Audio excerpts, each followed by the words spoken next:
Just are games like that fun where it's just a shootout?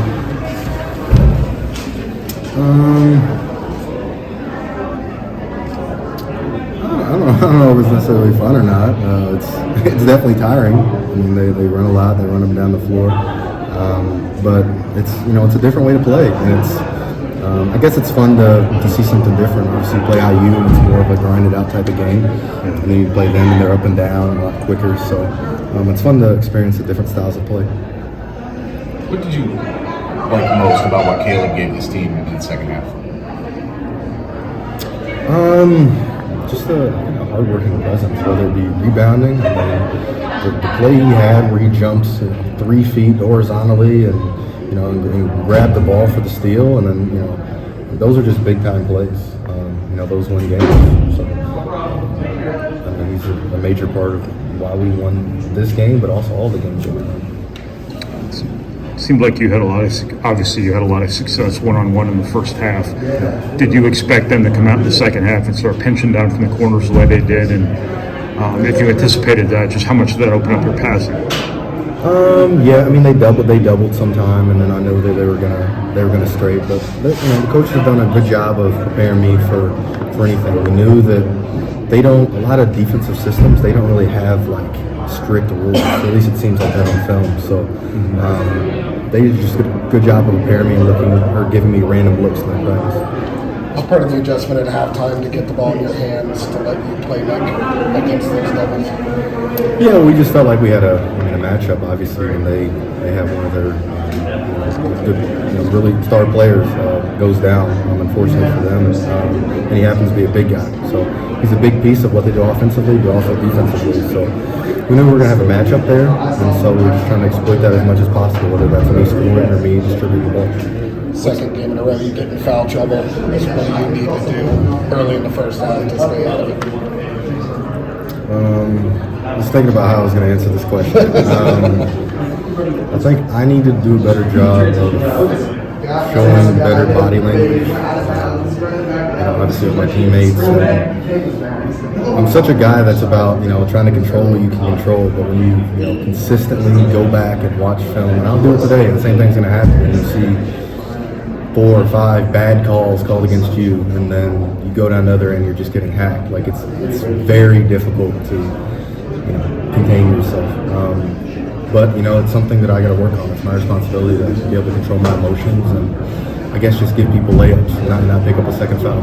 It feels like just like a month ago, people were asking, can Purdue win with just 3 guys scoring a majority of the points? And now you're getting 5 and 6 guys scoring consistently nightly. How much has that made this offense more prolific, just not having to rely solely on you, Braden, and Fletcher to score? I mean, it's just harder to guard. When you look at, of course, everybody talks barbershop basketball, but when I look at UConn last year and what they did, what made them so difficult was you looked at their stat sheet and they lead the score 14 points, 12 points, 12 points, 12 points, 10 points. Like you don't know who, it's just whoever's hot that day and so when you're in a system like that, it's hard to, especially a team like us, like all good college coaches, they prepare, and you can't prepare for 10 guys. So when we can get people, we can have CJ step up, we can have different people produce as far as scoring. Like it makes us really difficult to guard. But it also depends on the defense too, right? Like if they're not able to contain Braden or just leaving me wide open on rolls, like we're going to take 3 points too. So. To go back to those fouls, I mean, on those offensive fouls, it can be a matter of come and set like a split second earlier, I guess. On some of the defensive fouls, it can be how you slightly turn your body, or I guess even just how the referee sees it. It just seems like one of those things where things are getting decided in the margins a little bit, and kind of part of the demands of trying to play at a championship level is playing up to that to some extent. Yeah, well, it's like you said, it's a split second thing, and it's just.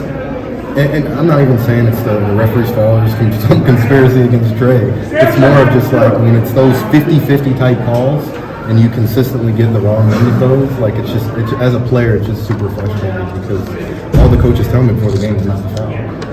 All right, like I play 8 minutes and have 2 fouls and have to sit out for the rest of the half. Like it's so frustrating. So like it's not like I want to foul. I'm doing everything I can not to foul. So I don't know. were some of the adjustments you guys had to make to help Braden with those hard hedges Iowa was doing in the first half? Well, we just had to come to the ball. Like, he's getting trapped. As soon as we, can get a step off and get a catch, we're just gonna leave a shooter open, or we're gonna leave Caleb or another big wide open at the basket for a dunk. So that's the thing about trapping. If you have a really good trap and it works. It's just like when we buffalo.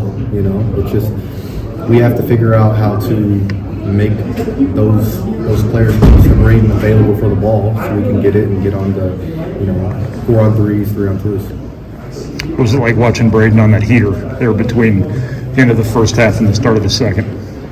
I love it.